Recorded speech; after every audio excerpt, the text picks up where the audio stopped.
அனைவருக்கும் வணக்கம். மகர ராசிக்காரர்களுக்கு அடுத்த வாரத்தில் உங்களுடைய வாழ்வில் உங்களை அழிக்க துடிக்கும் மர்ம நபர் யார் என்பதை கண்டு கொள்வதோடு மட்டுமல்லாது இவர்தான் உங்களை அழிக்க துடிக்கும் மர்ம நபர் என்பதை உணர்ந்து அவரை விட்டு விலகுவதோடு தங்களுடைய வாழ்வில் மிக சிறப்பான மாற்றத்தையும் வளர்ச்சியையும் முன்னேற்றத்தையும் உறுதியாக சந்திக்கக்கூடிய வகையில் பல அற்புதமான வாய்ப்புகளும் சந்தர்ப்பங்களும் இந்த வேளையில் மகர ராசிக்காரர்களாகிய உங்களை தேடி நிறைவாக வரக்கூடிய முதன்மையான வாய்ப்பும் சந்தர்ப்பமும் கிடைக்கிறது. உங்களை குடும்பத்தை விட்டு பிரித்துவிட வேண்டும், உங்களுடைய சொத்துக்களை பிடுங்கிக் கொள்ள வேண்டும், உங்களை வேலையை விட்டு அனுப்பிவிட வேண்டும், உங்களை தொழில் ரீதியாக நஷ்டத்தில் தள்ளிவிட வேண்டும், உங்களுடைய தனி திறமைகளை பிடுங்கிக் கொள்ள வேண்டும், பலங்களை பிடுங்கிக் கொள்ள வேண்டும் என பலர் நினைத்தாலும் அந்த மர்ம நபரை கண்டறிந்து கொள்வதோடு மட்டுமல்லாது அவர்களை விட்டு விலகி மிக சிறப்பான மாற்றத்தை சந்திக்கக்கூடிய நல்ல வாய்ப்பையும் சந்தர்ப்பத்தையும் மகர ராசிக்காரர்களுக்கு இந்த வேலை உறுதியாகவே எதிர்பார்ப்பதை காட்டிலும் மிகவும் சாதகமானதாக மாற்றிக் கொடுக்கிறது. இந்த வேளையில் சாதகமானதாகவும் அதே சமயம் சாதகமற்ற சூழலிலும் கிரகநிலைகள் வலம் வருகின்றன.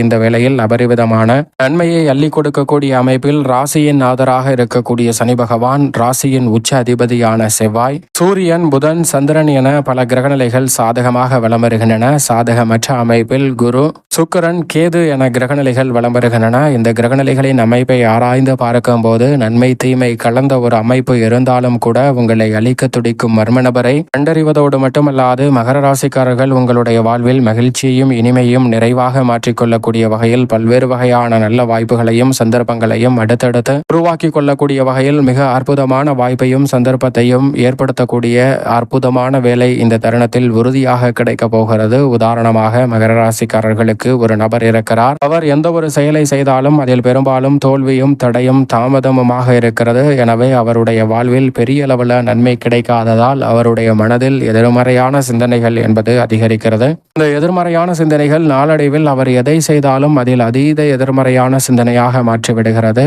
உதாரணமாக நாம் மரத்தின் அடியில் அமர்ந்தோம் என்றால் என்ன நினைப்போம்? மரத்தின் அடியில் அமர்ந்தால் இயற்கையான சுத்தமான காற்று கிடைக்கும் என்று நினைப்போம். ஆனால் அந்த நபர் மரத்தின் கிளை முறிந்து தலையில் விழுந்துவிடும் என்று நினைப்பார். அதேபோன்று மின்விசிறியின் அடியில் அமர்ந்தால் மின்விசிறி வேகமாக சுற்றினால் நமக்கு நிறைய காற்று வரும் என்று நினைப்போம். ஆனால் அந்த நபர் மின்விசிறி வேகமாக சுற்றி தலையில் விழுந்து விடுமோ என்ற எதிர்மறையான சிந்தனையுடன் செயல்படுகிறார். அவருடைய எதிர்மறையான சிந்தனை நாளுக்கு நாள் அதிகமாக அதை பிரச்சனையை உணர்ந்து ஒரு முனிவரிடம் செல்கிறார். அந்த பிரச்சனையை முனிவரிடம் அவர் பொறுமையாக எடுத்து சொல்கிறாருங்க. அவர் சொல்லக்கூடிய அனைத்து விஷயங்களையும் முனிவர் பொறுமையாக கேட்டறிகிறார். கேட்டறிந்ததற்கு பிறகு முனிவர் அவரை பார்த்து நாம் இப்போது எங்கு அமர்ந்திருக்கிறோம் என்று கேட்க அவரும் சுற்றி பார்க்கிறார்.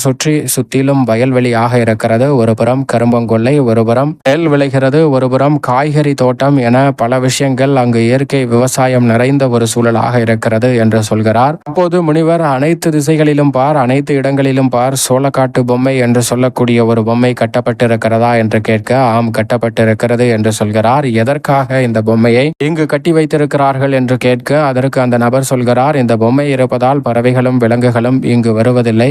ஏனென்றால் யாரோ இருக்கிறார்கள் என்று நினைத்து கொண்டு வராது. அதனால் நமக்கு விளைச்சலும் மகசூலும் அதிகரிக்கும் என்று சொல்கிறாருங்க. இந்த பொம்மை தான் அசையாதே, உயிரில்லையே, அப்படி இருப்பது தெரிந்தும் ஏன் அந்த விலங்குகளும் பறவைகளும் இங்கு வருவதில்லை என்று கேட்க நம் மனிதர்களாகிய நமக்கு மட்டும்தான் பகுத்தறிவு என்பது ஒன்று இருக்கிறது. எது சரி எது தவறு என்பதை புரிந்து கொள்ள முடியும். ஆனால் விலங்குகள் பறவைகளால் அதை புரிந்து கொள்ளாமல் அங்கு யாரோ இருக்கிறார்கள் என்பதை மட்டும் உணர்ந்து இந்த இடத்திற்கு வருவதை அவை தவிர்த்து விடுகிறது என்று அந்த முனிவரிடம் அவர் சொல்கிறாருங்க. நீ கேட்ட கேள்விக்கான பதிலை நீயே சொல்லிவிட்டாய் என்று அந்த முனிவர் அவரிடம் சொல்லிவிடுகிறார். அப்போதுதான் அவருக்கு தெரிகிறது நன்மை எது சரி எது தவறுது என்பதை நாம் தான் அறிந்து கொள்ள வேண்டும். ஏனென்றால் இந்த அகில உலகத்தில் நமக்கு உதவி செய்ய நாம் ஒருவர் மட்டும்தான் இருக்கிறோம் என்பதை உணர்ந்து கொண்டாலே போதும். நேர்மறையான சிந்தனையுடன் பல பணிகளை சிறப்பாக செய்து முடிக்கக்கூடிய ஆற்றல் கிடைக்கும் என்பதை அப்போது அவர் உணர்ந்து கொள்கிறார். அது மட்டுமல்லாது அந்த முனிவர் இந்த மொத்த அகில பிரபஞ்சமுமே நன்மை என்ற ஒன்று இருந்தால் அதற்கு நேர் எதிரான தீமை என்ற ஒன்று இருக்கும் என்பதை உணர்த்துகிறது. ஏனென்றால் உதாரணமாக நல்லது என்ற ஒரு சொல் இருக்கிறது, அதற்கு நேர் எதிரான சொல் கெட்டதாக பார்க்கப்படுகிறது. இந்த இரண்டு சொற்களுக்குமே 4 எழுத்துக்கள் தான். மேடு என்ற ஒரு சொல், அதற்கு நேர் எதிரான பள்ளம். குழி என்ற ஒரு சொல் இருக்கிறது. மேடு எதிரான சொல் குழி, இவை இரண்டிற்குமே 2 எழுத்துக்கள் தான். உயரம் என்ற ஒரு சொல் இருக்கிறது, அதற்கு நேர் எதிரான சொல் பள்ளம், இவை இரண்டிற்கும் இருக்கக்கூடிய எழுத்துகள் 4 தான். அதே போன்று ஆங்கிலத்தில் பாசிட்டிவ் என்ற ஒரு சொல் இருக்கிறது. அதற்கு நேர் எதிரான சொல் நெகட்டிவ். இந்த 2 சொற்களுக்குமே 8 எழுத்துகள் தான். இவை ஏதோ எதர்ச்சியாக அமைந்ததில்லை. நன்மை தீமை சரிசமமாக கலந்திருக்கிறது என்பதை கட்டமைப்பை உணர்த்துவதற்காக தான் இவை அப்படி வடிவமைக்கப்பட்டிருக்கிறது. ஆனால் இதில் விதிவிலக்காக சற்று நன்மை கூடுதலாக இருக்கிறது என்பதை உணர்த்த நன்மைக்கு எதிரான சொல்லாக பார்க்கக்கூடிய தீமை இந்த 2 சொற்களுக்கும் பார்க்கும்போது நன்மைக்கு 3 எழுத்தும் தீமைக்கு 2 எழுத்துமாக இருக்கிறது. தீமையை விட நன்மை சற்று கூடுதலாக இருக்கிறது என்பதை உணர்த்துகிறது. அதே போன்றுதான் குட் பேட் என்ற 2 சொற்களும் பார்க்கப்படுகிறது. இதில் எது சரியோ அதை நாம் எடுத்துக்கொண்டாலே மிக சிறப்பான வளர்ச்சி கிடைக்கும். அதோடு மட்டுமல்லாது ஒரு தொழிலை துவங்குவதற்கு முன் அந்த தொழில் குறித்த நெகட்டிவ் சிந்தனை என்பது அதீத சிந்தனை என்பது அந்த தொழிலை தோல்வியடைய செய்து விடுகிறது. உதாரணமாக ஒரு தொழில் துவங்க நினைக்கிறோம். அந்த தொழில் குறித்த சிந்தனையில் ஃபர்ஸ்ட் அந்த தொழில் துவங்கியவுடன் இவ்வளவு கடன் வரும், இதற்கு இவ்வளவு வட்டி கட்ட வேண்டும், இந்த தொழிலை செய்யக்கூடிய இந்த நபர் நம்மளை மிரட்டப் போகிறார், இதனால் தொழில் பிரச்சனை வரும், இதனால் கடைசியில் தொழிலை இழுத்து மூட வேண்டிய ஒரு சூழல் வந்து விடுகிறது என்று நினைத்து தொழிலை துவங்காமலே மகர ராசிக்காரர்களாகிய நாம் அந்த தொழிலை இழுத்து மூடக்கூடியது வரைக்கும் சிந்தித்து விடுகிறோம். ஆனால் உண்மையில் தொழிலை துவங்கி அதில் வரக்கூடிய பிரச்சனைகளை எதிர்கொள்ளும் போது மிக சிறப்பான மாறுதல்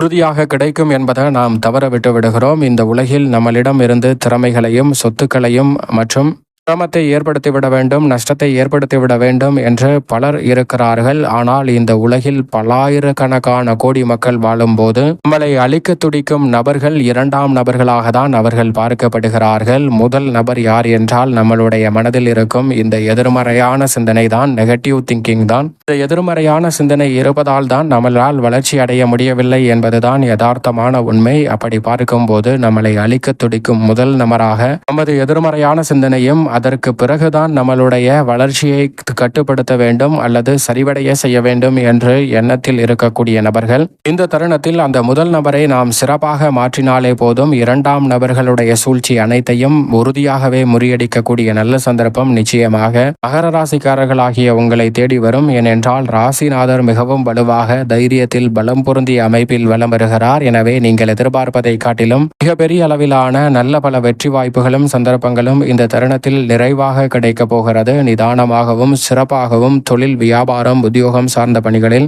அற்புதமான வளர்ச்சியையும் முன்னேற்றத்தையும் அடுத்தடுத்து மகர ராசிக்காரர்கள் சந்திக்கக்கூடிய வகையில் நல்ல பல வாய்ப்புகளும் சந்தர்ப்பங்களும் நிறைவாக உங்களை தேடி வருகிறது. நீண்ட நாட்கள் இருக்கக்கூடிய உத்தியோகம் மற்றும் தொழில் ரீதியான பல பிரச்சனைகளை தவிடுபடியாக்கி முன்னேற்றம் நிறைந்தவையாக மாற்றிக்கொள்ளக்கூடிய சந்தர்ப்பம் உண்டு. உங்களை வேலையை விட்டு அனுப்பிவிட வேண்டும், உங்களுக்கு கெட்ட பெயரை ஏற்படுத்திவிட வேண்டும் என்று உங்களுக்கு எதிராக சூழ்ச்சி செய்யக்கூடிய நபர்களை ராசியின் அதிபதியாக இருக்கக்கூடிய சனி பகவான் அவர்களுடைய எண்ணங்களால் அவர்களை வீழ்ச்சியில் தள்ளுகிறாருங்க. நீங்கள் நினைப்பதை காட்டிலும் மிக சிறப்பான வளர்ச்சியையும் முன்னேற்றத்தையும் உங்களுடைய வாழ்வில் உறுதியாகவே மகர ராசிக்காரர்களுக்கு ஏற்படுத்தி கொடுக்க போகிறார் என்பதில் சந்தேகமே இல்லை.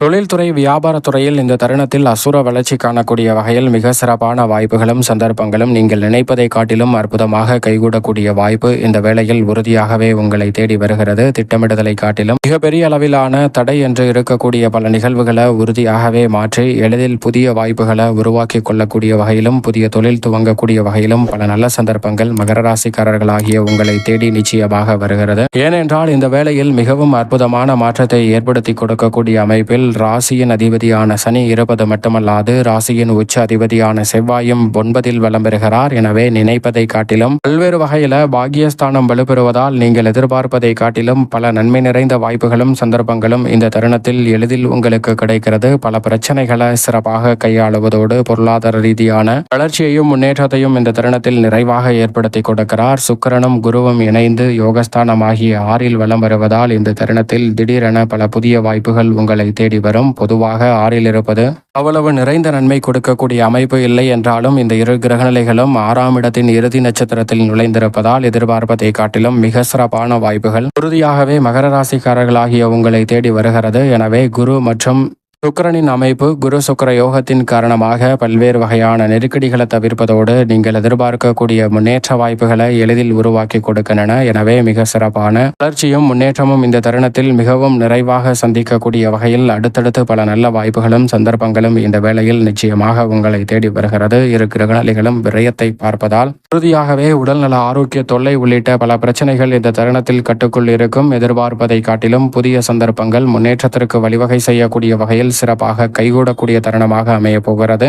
ஆனால் அதே வேளையில் ராகு குடும்பஸ்தானத்தில் இருப்பதால் குடும்ப உறவுகளை கையாளும் போது கூடுதல் கவனம் தேவை. கேது அஷ்டமத்தில் 8 இருப்பதால் அதிக கவனத்துடன் இருக்க வேண்டும். அலைச்சல், சிரமம், ஆரோக்கிய தொல்லை போன்றவை ஏற்படுவதை விட அதிகமாக எதிர்மறையான சிந்தனை தோன்றுவதற்கான சாத்தியக்கூறுகள் உண்டு. பணிச்சுமை அதிகரித்தாலும் கூட எதிர்மறையான சிந்தனைகளை தவிர்க்கும் போது மிக சிறப்பான வளர்ச்சியை உறுதியாக சந்திக்க முடியும். எனவே எதிர்மறையான சிந்தனைகளை தவிர்க்கக்கூடிய விஷயங்களில் அதிக கவனத்துடனும் விழிப்புணர்வுடனும் செயல்பட்டால் மகர ராசிக்காரர்களுக்கு நினைப்பதை காட்டிலும் சிறப்பான முன்னேற்ற வாய்ப்புகள் நிச்சயமாக உங்களை தேடி வரும். சூரியனும் புதனும் சப்தமத்தில் இணைந்து புத ஆதித்ய யோகத்தை அள்ளி கொடுப்பதால் எதிர்பார்ப்பதை காட்டிலும் பல வெற்றி வாய்ப்புகள் உங்களை தேடி எளிதில் வரும். எந்த ஒரு காரியத்தை நினைத்தாலும் நினைத்த மாத்திரமே சிறப்பாக செய்து முடிக்கக்கூடிய சந்தர்ப்பம் வலுவாக கிடைக்கிறது. ஆனால் உஷ்ணகிரகமான சூரியன் 17ஆம் தேதிக்கு பிறகு அஷ்டமத்தில் அமர்வதால் இந்த வேளையில் கூடுதல் கவனத்துடனும் நிதானத்துடனும் பொறுமையுடனும் செயல்படுவது நல்லதாக அமையும். ஆனால் அவர் அஷ்டமாதிபதியாக அஷ்டமஸ்தானத்தில் ஆட்சி பலம் பெறுவதால் ஆளுமையும் அதிகாரமும் கொண்ட பொறுப்புகளும் உயர் பதவிகளும் உங்களை தேடி வரக்கூடிய நல்ல சந்தர்ப்பமாகவும் மகர ராசிக்காரர்களுக்கு அமைய போகிறது. சந்திரன் 2, 3, 4 என பல இடங்களில் வலம் வரப் போகிறார். 4 மிக வலுவாக